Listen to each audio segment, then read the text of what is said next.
Welcome to HIVE Nurse, Inside the Hive, where we are helping implement viable ecosystems. And beyond that, we're really just getting real about what the nursing profession is going through today. I'm Ashley Kellish. And I'm Elizabeth Walters. I'm a practicing nurse practitioner, and I work with Ashley on implementing viable ecosystems. That's right. And we've spent the last 15 years together in a variety of different places, different jobs, different roles, different lives that we have led that got us here today. And the Hive is really a place where we have formed with our heart of hearts to come together so that nurses everywhere can have access to the evidence, to the leadership development, to the professional development that it takes to really survive in today's nursing profession, Yes. Wouldn't you say? Yeah, totally. And we do that in an online community, so you don't have to leave your house. Yes, because some of us Are don't like introverts. to leave our house more than others who like to get out there all the time. But in reality, it really is trying to bring this to everybody. And what's the best way to do that is through our online tools. So that's where the Hive platform sits.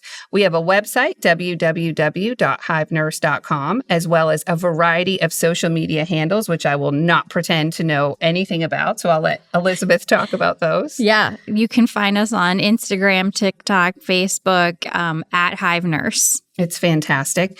And we're really going to spend a lot of time digging through different topics, but always trying to make sure that we bring you the evidence. And some may call us nerds.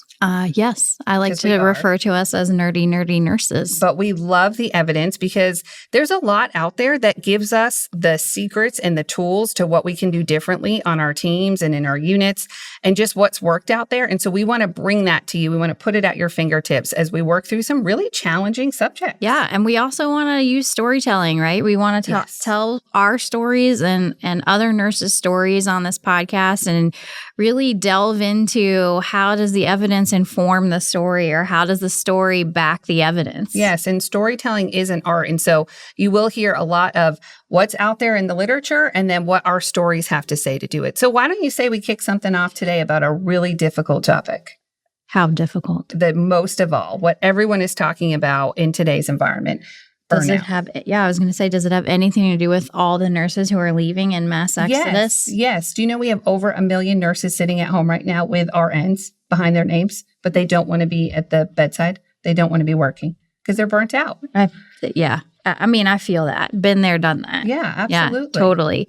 So let's get into that nerdy nurses, Yes, right? Let's talk about some facts, right? So a recent meta-analysis that was just published of almost 300,000 nurses across 32 different countries. So this is not just a U.S. problem. I think we hear about that all the time, like, oh, the nurses that are burned out in the United States. But this is across the world, right? And it found that burnout is directly tied to worsening outcomes, like things like infections, falls, medication errors, and missed care. Patient satisfaction also goes down, and nurses themselves rate their quality of the care that they're providing as lower.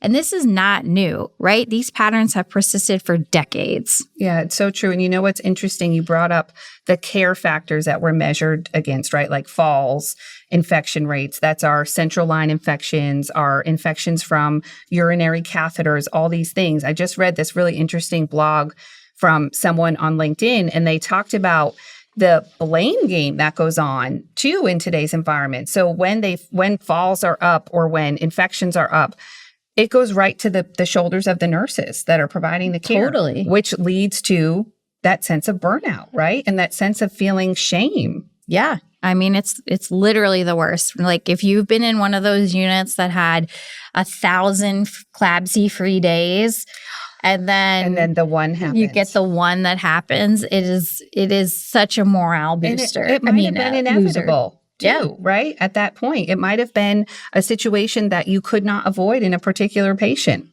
It's so challenging. Yeah. I will say too, there was a 2025 umbrella review, to bring my bit of nerdiness here, and it highlighted that 1/3 of our nurses are feeling exhausted.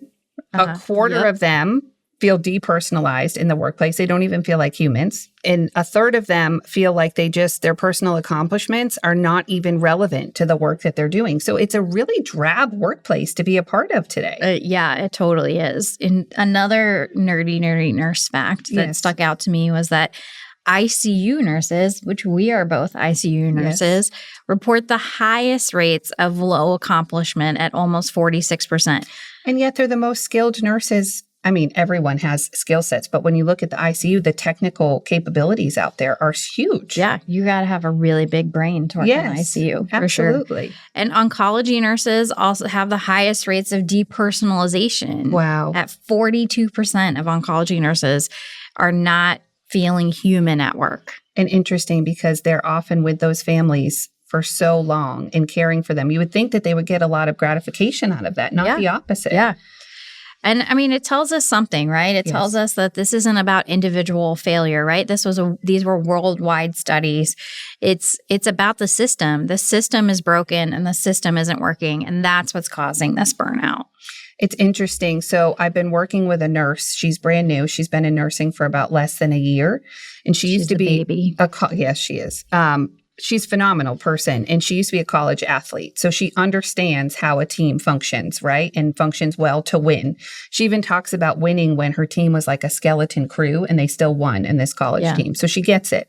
And she said something to me that stuck with me. She said, I chose nursing because everyone sold it to me that it was a team sport and I was going to get to go from one team to another and just do amazing work.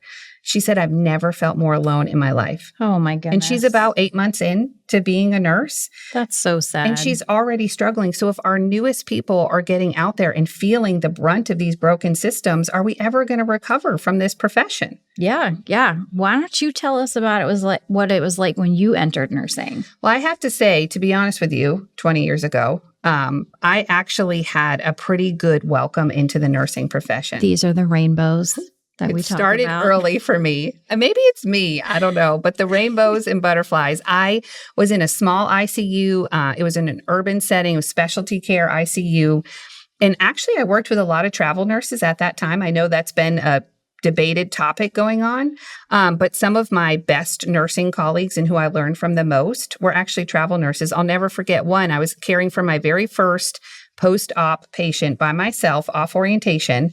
She handed the patient off to me on night shift, and she had written out all my drip calculations and stuck them to the back of a pump so that I wouldn't mess up when I first was starting. I'll never forget it. I'll also never forget that maybe she was 2 years. Worried you couldn't do math. Well, she was worried about me for other reasons, but I did fine, and that was my extra help. And you could do math. I could do math. Okay, good. But the pump came back 2 years later with that still taped to the back of it, so I did worry a little bit about our environmental services back then. But truly, when I look back, I actually landed in an amazing team. I was one of 3 new graduate nurses. I felt so supported. I had visible leadership. I had an educator who was rounding on us all the time. I was given really great patient cases to take care of and assignments.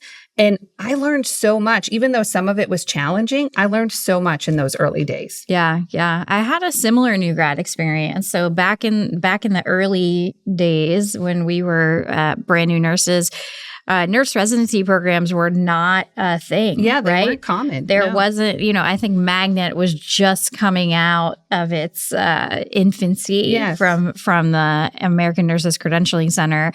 And I was really lucky. I was on a team of 8 or 9 brand new nurses that were hired in a neonatal intensive care unit. So we didn't have that small little group of camaraderie that you experienced, but we had each other, right? We had the 8 of us, and we still connect, and we still, even today, today, we still connect. That's awesome. Yeah. We're definitely face place friends. Oh yeah, the face place. Yeah, the market space, whatever it is.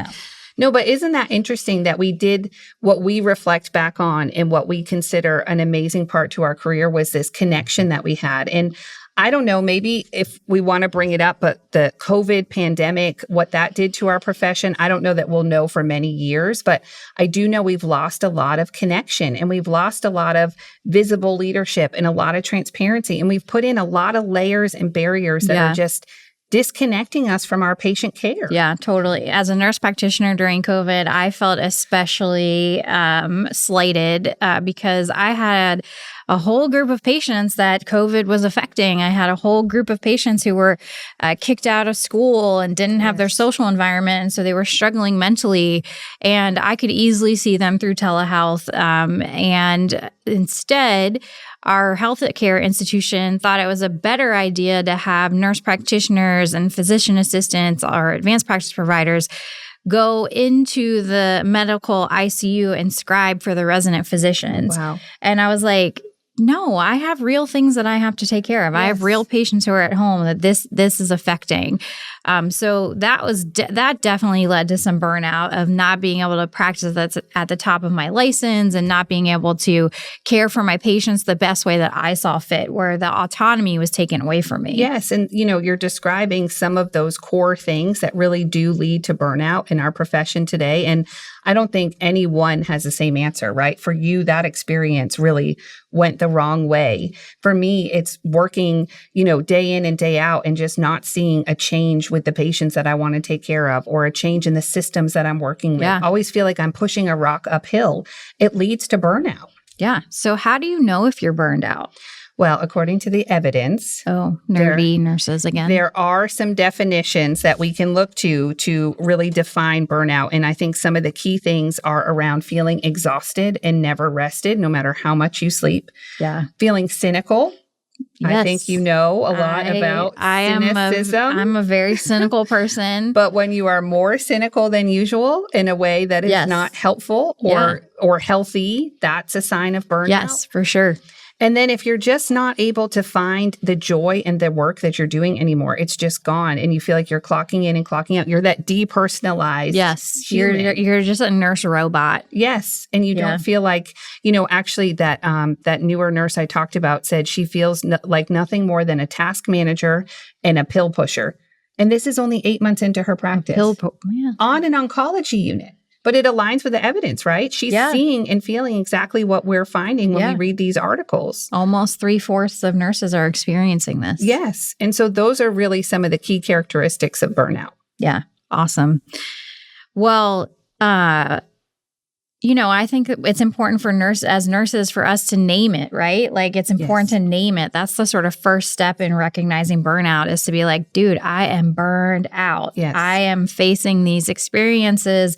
I am dehumanized, depersonalized. Yes. I'm showing up and I'm just barely getting by, just doing the task stuff that I have to do. I'm refilling the prescriptions. I'm checking the checky boxes and all those things. Yes. But, I think calling it what it is, right? Yeah. Not just being like, oh, this is something that is your problem, right? I think we get a lot of chat about in nursing about, oh, you just need to be more resilient, right? You just need to own this and you need to be more resilient, right? Or do more with less. I often hear that a lot, especially in the leadership realm. It's, well, the nurses have to XYZ. Now the nurses have to empty the trash as well as I never forget when we were asked to also clean all the toys before we put them back in different rooms. And just, it always feels like when the burden is high, it falls on the shoulders of nursing. And I think this is where, as leaders today, it's important that we're learning how to call attention to it.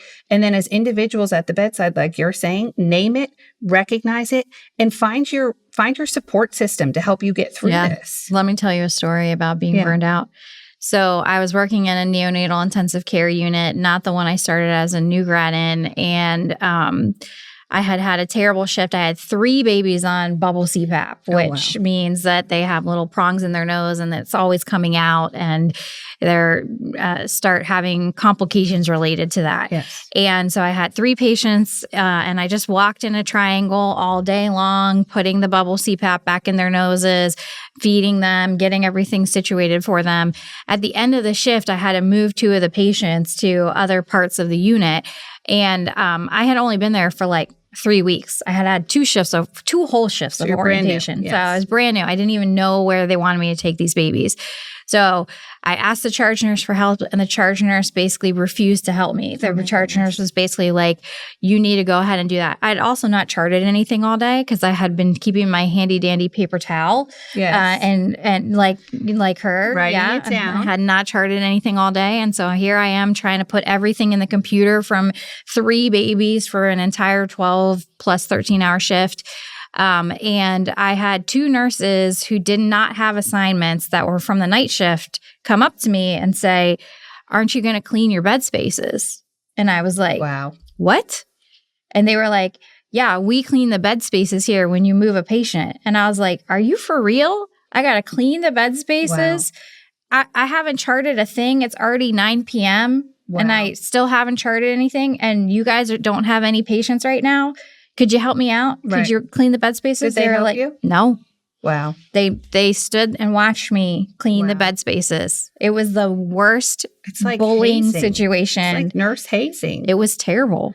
It was terrible. No, these are the things that are leading to these really challenging environments. And I think, the Hive was formed really out of a lot of burnout for both of us and trying to find a productive way to get through it. And I think when we work with teams in different environments, that we are really helping to change how they think, how they function, how they act. We're trying to help prevent burnout for our teams that are currently working now at the bedside and beyond. Don't you think? I definitely think that. I think that a lot of this was born out of burnout, right? Like we were both experiencing burnout in our respective areas that we had been working in.